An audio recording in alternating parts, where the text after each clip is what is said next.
40 miles an hour. I'm gonna take my hand off the throttle. Now look, one finger, push left, bike's going left. Push right, bike's going right. Push left, bike's going left. Push right, bike's going right. Your hands are on your grips. Now if I wanted to countersteer to the left, I'm gonna push, like punch my left fist forward in that direction. So ready? I'm gonna hold my speed, try to hold it steady. Now look, punching it forward. Bike drifts over here.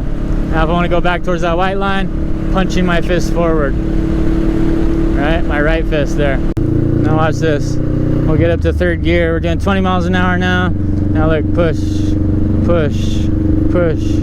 This is how I'm weaving around in all my videos. I'm not trying to turn my bars, direct steering one way or another. I'm pushing on my handlebars. Push, push, push, push. That's causing that front tire to deflect left and right, and that's causing the bike to lean left and right. Boom, boom, lean, lean. I'm gonna show you a quick demonstration. Here's the swerve, push forward, right? So here's this first person view. Now here's a counter steer. You wanna get your speed steady, nice big head turn, push forward. Causes the bike to lean and go through the turn. So here, push forward. Notice I'm not turning my head this time, so hopefully you can see my right hand is pushing forward. That causes the bike to lean.